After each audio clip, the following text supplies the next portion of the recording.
ದಕ್ಷಿಣ ಕನ್ನಡ, ಉಡುಪಿ, ಉತ್ತರ ಕನ್ನಡ ಮತ್ತು ಶಿವಮೊಗ್ಗ ಜಿಲ್ಲೆಗಳಲ್ಲಿ ಅಡಿಕೆ ಬೆಳೆಗೆ ತಗುಲಿದಂತ ಕೊಳೆ ರೋಗದಿಂದ ಅಪಾರ ನಷ್ಟ ಅನುಭವಿಸುವ ಬಗ್ಗೆ ರೈತರಿಗೆ ಪರಿಹಾರ ಒದಗಿಸುವ ಬಗ್ಗೆ ಮಾನ್ಯ ಗಣಿ ಮತ್ತು ಭೂ ವಿಜ್ಞಾನ ಹಾಗೂ ತೋಟಗಾರಿಕೆ ಸಚಿವರ ಗಮನವನ್ನು ಸೆಳೆದಿದ್ದೇನೆ. ಸಭಾಧ್ಯಕ್ಷರೇ, ನೀವು ಸಮಯ ಇಲ್ಲ ಅಂತ ಹೇಳಿದ್ರಿ, ಉತ್ತರ ಕೊಟ್ಟಿದ್ದಾರೆ. ನಾನು ನನ್ನ ವಿಚಾರಗಳನ್ನು ಅವರ ಗಮನವನ್ನು ಸೆಳೆದಿದ್ದೇನೆ. ಸಭಾಧ್ಯಕ್ಷರು 2024ರಲ್ಲಿ ಮಿನಿಮಮ್ ರೈನ್ ಫಾಲ್ 804.6 ಮಿಲಿಮೀಟರ್ ಬಿದ್ದಿದೆ ಸಭಾಧ್ಯಕ್ಷರೇ. ಆದ್ರೆ 2025ರಲ್ಲಿ ಮಿನಿಮಮ್ ರೈನ್ ಫಾಲ್ ಇರುವಂತದ್ದು 204.6 ಮಿಲಿಮೀಟರ್. ಇವಾಗ ನಮ್ಮ ದಕ್ಷಿಣ ಕನ್ನಡ ಜಿಲ್ಲೆಯಲ್ಲಿ 1002.9 ಮಿಲಿಮೀಟರ್ ಮಳೆ ಕೊಟ್ಟಿದ್ದಾರೆ. ಅವರು ಉತ್ತರ ಕೊಟ್ಟದಕ್ಕೆ ನಾನು ಅದಕ್ಕೆ ಕೇಳ್ತಾ ಇರೋದು. ಉತ್ತರ ಕೊಟ್ಟದ್ರಲ್ಲಿ ಇದು ಇಲ್ಲ ಸಭಾಧ್ಯಕ್ಷರು. 2 ನಿಮಿಷ ಕೊಡಿ ನನಗೆ. 3 ದಿವಸದಿಂದ ಒಂದು ಕಾನ್ಸಲ್ಟೇಷನ್ಗೆ ಕಾಯ್ತಾ ಇದ್ವಿ ಸಭಾಧ್ಯಕ್ಷರ.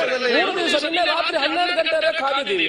ಈಗ ಬಾಕಿಯವರಿಗೆಲ್ಲ 10 ನಿಮಿಷ ಕೊಡ್ತೀರಿ. ನಾವು ಊರಿನವರನ್ನೇ 2 ನಿಮಿಷ ಅದಕ್ಕಾಗಿ ಬೇಗ ಹೇಳ್ತಿದ್ದೇನೆ. ಎಲ್ರು ಏನಂತಾರೆ, ನಿಮಗೆ ಜಾಸ್ತಿ ಟೈಮ್ ಕೊಡ್ತಾರೆ ಅಂತ. ಇಲ್ಲ ಇಲ್ಲ, ನೀವು ನಮಗೆ ಟೈಮ್ ಕೊಡುದಿಲ್ಲ. 2 ನಿಮಿಷ ಮುಗಿಸ್ತೀವಿ ಸಭಾಧ್ಯಕ್ಷರ. ಎಷ್ಟು ಮಳೆ ಬಿದ್ದಿದೆ, ಏನಾಗಿದೆ ಅಂತ ಅವ್ರಿಗೆ ಹೇಳ್ಬೇಕಲ್ಲ. ಗೊತ್ತಿದೆ, ನೋಡೋದು ಸಾಕಾಗಿದೆ ಅಲ್ಲ ಅವ್ರಿಗೆ. ಅಲ್ಲ, ಅವ್ರಿಗೆ ಹೇಳ್ಬೇಕಲ್ಲ ಎಷ್ಟು ಮಳೆ ಬಿದ್ದಿದೆ. ಈಗ ನೋಡೋಣ ಸಭಾಧ್ಯಕ್ಷರ. ಈಗ ಈ ವರ್ಷ ಇವತ್ತಿನವರೆಗೆ ಎವರೇಜ್ ರೈನ್ಫಾಲ್ ಇಡೀ ವರ್ಷದ 804 ಮಿಲಿಮೀಟರ್. ಈ ವರ್ಷ ಈವರೆಗೆ 1,002.9 ಮಿಲಿಮೀಟರ್ ಮಳೆ ಬಿದ್ದಿದೆ ಸಭಾಧ್ಯಕ್ಷರ.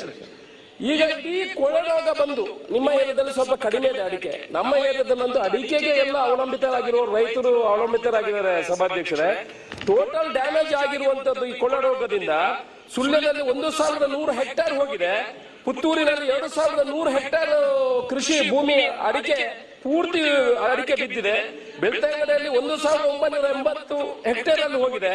ಬಂಟ್ವಾಳದಲ್ಲಿ 1,715 ಹೆಕ್ಟೇರ್ ಹೋಗಿದೆ. ಕಡಬದಲ್ಲಿ 2,150 ಹೆಕ್ಟೇರ್ ಪೂರ್ತಿ ಕೃಷಿಯಲ್ಲಿ ಅಡಿಕೆ ಏನಿದೆ ಮರದಲ್ಲಿ ಕೊಳೆ ರೋಗದಿಂದ ಎಲ್ಲ ಬಿದ್ದಿದೆ ಸಭಾಧ್ಯಕ್ಷರೇ. ಒಟ್ಟು 11,139 ಹೆಕ್ಟೇರ್ ಅಲ್ಲಿ ಪೂರ್ತಿ ಅಡಿಕೆ ಇಲ್ಲ ಸಭಾಧ್ಯಕ್ಷರೇ. ನಾನು ಗಮನ ಸೆಳೆಯುವಂತದ್ದು ಸರ್ಕಾರ ಅದು ಬಿಟ್ಟು ಇನ್ನೊಂದು ತೊಂದರೆ ಇದೆ ಸಭಾಧ್ಯಕ್ಷರೇ. ಗಾಳಿ ಬಂದಿದೆ, ಹೆಚ್ಚಿನ ಗಾಳಿ ಬಂದದ್ರಿಂದ ಎಲ್ಲಾ ಕಡೆ ಅಡಿಕೆ ಮರಗಳೆಲ್ಲ ಬಿದ್ದಿದೆ. ಒಂದು ಅಡಿಕೆ ಮರ ಮೇಲೆ ಬರಬೇಕಿದ್ರೆ, ಅಡಿಕೆ ಪಡಿಬೇಕಿದ್ರೆ 5 ರಿಂದ 6 ವರ್ಷ ಬೇಕಾಗ್ತದೆ. ಇವತ್ತು ಸರ್ಕಾರ ಏನ್ ಮಾಡ್ತದೆ ಸಭಾಧ್ಯಕ್ಷರೇ, 22,500 ರೂಪಾಯಿಯನ್ನು 1 ಹೆಕ್ಟೇರ್ಗೆ ಕೊಡ್ತದೆ. 1 ಹೆಕ್ಟೇರ್ ಅಲ್ಲಿ 1,370 ಅಡಿಕೆ ಗಿಡ ನಿಲ್ತದೆ ಸಭಾಧ್ಯಕ್ಷರೇ. ಆಗ ಒಂದಕ್ಕೆ 16 ರೂಪಾಯಿ ಆಯ್ತು ಒಂದು ಗಿಡಕ್ಕೆ. ಕೇರಳದಲ್ಲಿ ಇದಕ್ಕೆ 2,500 ರೂಪಾಯಿ ಕೊಡ್ತಾರೆ ಸಭಾಧ್ಯಕ್ಷರೇ. ನಮ್ಮ ದಕ್ಷಿಣ ಕನ್ನಡ ಜಿಲ್ಲೆಯಿಂದ ಜಿಲ್ಲಾಧಿಕಾರಿಗಳು ಒಂದು ಪ್ರಸ್ತಾವನೆಯಲ್ಲಿ ಕಳಿಸಿದ್ದಾರೆ. ಸುಮಾರು ಪುತ್ತೂರಿಗೆ 4.2 ಕೋಟಿ ರೂಪಾಯಿ, ಇಡೀ ದಕ್ಷಿಣ ಕನ್ನಡ ಜಿಲ್ಲೆಗೆ 24 ಕೋಟಿ ರೂಪಾಯಿಯ ಅನುದಾನ ಬೇಕು ಅನ್ನುವ ವಿಚಾರವನ್ನು ಮಾನ್ಯ ಮಂತ್ರಿಗಳಿಗೆ ಕಳಿಸಿದ್ದಾರೆ. ನಾನು ಹೇಳುವಂತದ್ದು ಇಷ್ಟೇ ಸಭಾಧ್ಯಕ್ಷರೇ, ಮಲ್ಕಿ ವ್ಯಾಲ್ಯೂಯೇಷನ್ ಪ್ರಕಾರ ಒಂದು ಗಿಡಕ್ಕೆ 2,500 ರೂಪಾಯಿ ಕೊಡಬೇಕಾಗ್ತದೆ ಸಭಾಧ್ಯಕ್ಷರೇ. ಇದರಲ್ಲಿ ಕೊಟ್ಟಿಗೆ ಬರುವಂತದ್ದು ಒಂದು 24 ಕೋಟಿ. ದಯಮಾಡಿ ಎಷ್ಟೋ ಲಕ್ಷ ರೈತರಿಗೆ ಇದನ್ನು ಹಂಚಿದಾಗೆ ಆಗ್ತದೆ. ನಾವು ಹವಾಮಾನ ಆಧಾರಿತ ವಿಮೆ ಬರ್ತದೆ ಸಭಾಧ್ಯಕ್ಷರು. ಈಗ ಮಂತ್ರಿಗಳು ಹೇಳಬಹುದು, ಅದರಲ್ಲಿ ಈಗ ಕಡಿಮೆ ಆಗಿದೆ. ಒಂದು 20% ಬರ್ತಾ ಇತ್ತು, ಈಗ 16%, 14%ಗೆ ಬಂದಿದೆ. ನಾನು ಹೇಳುವಂತದ್ದು ಒಂದಷ್ಟು ಏನು ಪರಿಹಾರವನ್ನು ಕೊಡಬೇಕು. ಎಷ್ಟೋ ಜನ ರೈತರು, ಲಕ್ಷಗಟ್ಟಲೆ ಜನ ರೈತರು ಇದಕ್ಕೆ ಒಂದು ಕಡೆಯಿಂದ ಕೊಳೆ ರೋಗ ಆದ್ರೆ ಇನ್ನೊಂದು ಕಡೆ ಹಳದಿ ರೋಗ ಕೂಡ. ಮಂತ್ರಿಗಳು 1 ನಿಮಿಷ ಹೇಳ್ತೇನೆ. ಹಳದಿ ರೋಗದಿಂದ ಕೂಡ ಸುಳ್ಯದಲ್ಲಿ ಸುಮಾರು 10 ಗ್ರಾಮಗಳು ಇವತ್ತು ಹಳದಿ ರೋಗದಿಂದ 37,317 ಹೆಕ್ಟೇರ್ ಹಾನಿಯಾಗಿದೆ ಸಭಾಧ್ಯಕ್ಷರೇ.